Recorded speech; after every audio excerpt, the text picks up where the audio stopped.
Out of all of the scammy partnership DMs that you could ever receive from a company, this is probably the weirdest company and weirdest DMs that any creator could ever have the misfortune of getting. So this was tweeted out by Trisha is Birdie, writing, "What in tarnation?" Let us read this. So this is a DM from Anthony Intimately Partnerships. Don't look that up. If you look this up, by the way, please go on incognito. This is a very, very sussy situation. "I saw your profile and think you have a great relationship with your fan base. You're full-time, right? Smiley face. We are deepening the connection between you and your fans by creating your own Smex toy. We know cloning with kits are messy, so we made it 100 times easier. Simply by sending us pictures, 3D modeling. We take care of everything, from packing to shipping. Just your time to show your fans so they can feel you." And by the way, I wonder what pictures they're asking for. I don't know what your mind is jumping to, but if it's something down there, that is unfortunately how it is. And Huge writes, "Yeah, this guy kept following up too, so I had to block him." And Trisha writes, "Ugh, I'm so sorry I had to deal with that." And Gina Darling writes, "Got the same message LMAO." And it's from a different account called James Intimately Partnerships. Quote, "My fan base always wanted this," end quote. That's how one model responded after making 312 fans love her more in the first week. "I'm James, one of the partnership managers at Intimately. I saw your profile and think you have a great relationship with your fan base. You're full-time, right? Smiley face." This is the same copy and paste message. Again, asking for photos to apparently 3D model a device that people can use to enjoy themselves. And it's supposed to look like you. It's so gross. Twitter user Catalyst Wrist writes, "This made me feel disgusting. I can't even imagine how you must have felt." And Trisha says, "Honestly, the message felt super violating. I make cooking content, not even close to NSFW stuff." Rose Matcha Latte writes, "Oh, I like their name. I don't know what's worse, the fact somebody thought this was a good idea, or the fact they want you to do this shit for free. Quote, it only costs your time, end quote, my ass." And Horrible adds, and this sounds like a meme, but this is a very valid point, right? "And then your pics become their property, and the 3D models become their property, and they can forever sell intimate parts for profit." And that's true too. If a creator did choose to make something like this, again, I'm not knocking your hustle. Get your bag whichever way you want to get your bag. If you are okay with that and you consent with that, that is completely fair. I would also question what they do with that data, right? Like, you just send the stuff between your legs. Like, what do they do with that afterwards? I'm sure they're not just randomly deleting the videos. So what do they do with that 3D file? They will forever have a 3D file of down there.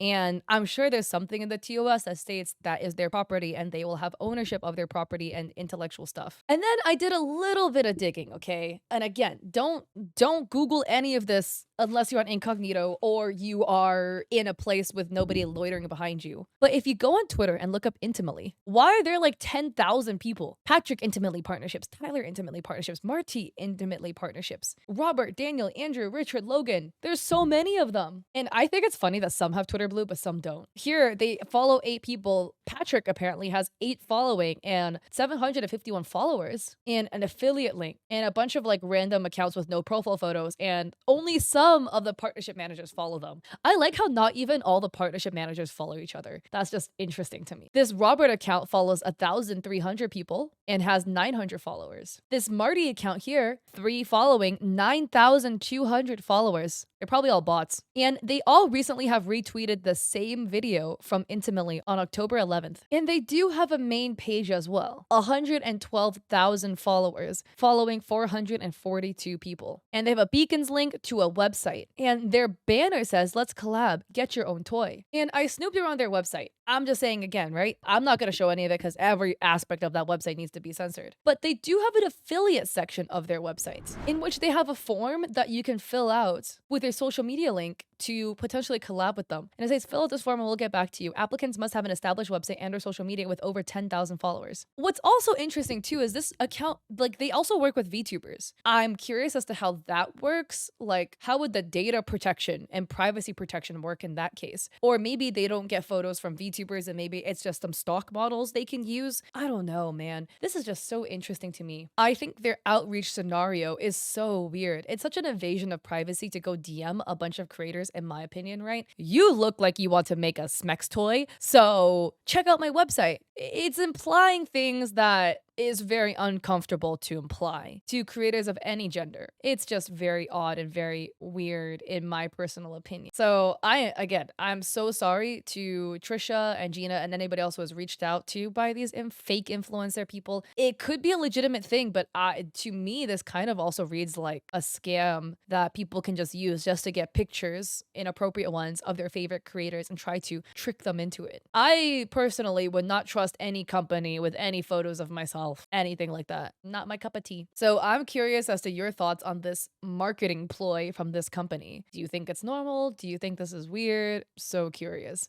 I thought this video was over and my editor already finished editing the video, but what I did not expect happens. Look what I got in my message request from intimately_Rob. All right, Rob, what do you have to say? My fan base always wanted this. That's how one model responded after making 312 fans love her more in the first week. I'm Robert, one of the partnership managers at Intimately. I saw your profile and think you have a great relationship with your fan base. You're full-time, right? Smiley face. We are deepening the connection between you and your fans by creating your own Smex toy. Sir, get out of my DMs. Why are you in here? My DM requests were closed, and then at some point I decided to open it, and shit like this makes me regret doing it, because then you get bros like this pulling up in here, and boy, how did I even get on this radar? Like, I swear to God, they look at any female or femme-presenting creator and is like, yep, I'm gonna slide in because why not? Like, look, I'm all for shooting your shot in a positive way, but not like this. It's a bit violating of a message to get. I'm gonna be real. I, again, have nothing against anybody who does SW. Get your bag. Do what you gotta do. But I feel like when there's an implication towards people who don't do NSFW content where it's like, hey, but like, I wanna see you spread your legs. Like that is weird. That is weird. This is about art theft and a disgusting art thief that won't stop. They keep stealing, and every time they get called out, they rebrand and change their name, and they keep stealing again. Just found out my Mew sticker was ripped off at Anime North, a convention I applied for and didn't get into. This is a photo of Sweet Design Co. selling a Mew sticker. And this is literally a photo from Video Game Shay's website showing the exact same Mew sticker. And here is more proof from their Instagram of other stolen artwork. It was confirmed they stole from other artists like this one. Seivi Yumi was also stolen from. Here's more examples of stolen art. We have this cat here, and then here is the cat. It's actually from May Munchies Co. They have this full conclusion. So Anime North has looked into the situation and permanently banned the artist, that person that stole their artwork. And then new update, okay? That artist thief renamed their Etsy shop Midnight Paper Shop and is once again selling stolen artwork. And that artist actually listed in the Montreal Comic Con artist alley. So then Shay went out of their way to email Montreal Comic Con to try to get the artist removed because all that artist does is sell stolen art. So this is Shay's tweet. This person who stole my Mew design is now at Montreal Comic Con, newly rebranded as Midnight Paper Studio. I have emailed them proof that she stole my work at their convention last year and have had zero response from them, and she's still tabling. Update. They are aware and said they will not be removing Midnight Paper Studio and they will not be responding to me any further. This is disgusting. Look at this. 3 hours ago. Update. They have decided to believe Tanya because she posted a fake apology on her dead social media account. They said we both submitted evidence, her apology, and all of my screenshots, and think Tanya is telling the truth. Spoiler alert, she contacted none of the artists. However, I recently found out that a few of the designs they had made were copies of other artists. I had no idea and naively never questioned anything. I'm absolutely horrified that this occurred, but at the same time, I understand that my ignorance is not an excuse. So for this, I am deeply sorry. Hold up, Tanya. How did you get blacklisted from Anime North for stolen designs? And then only Coinkadinky 12 hours ago found out that you had some stolen designs. You got blacklisted a month ago for stolen designs. Don't pull this shit. Guys, here's the thing. I hate it when people use an emotional appeal like this because they're a thief and they got caught.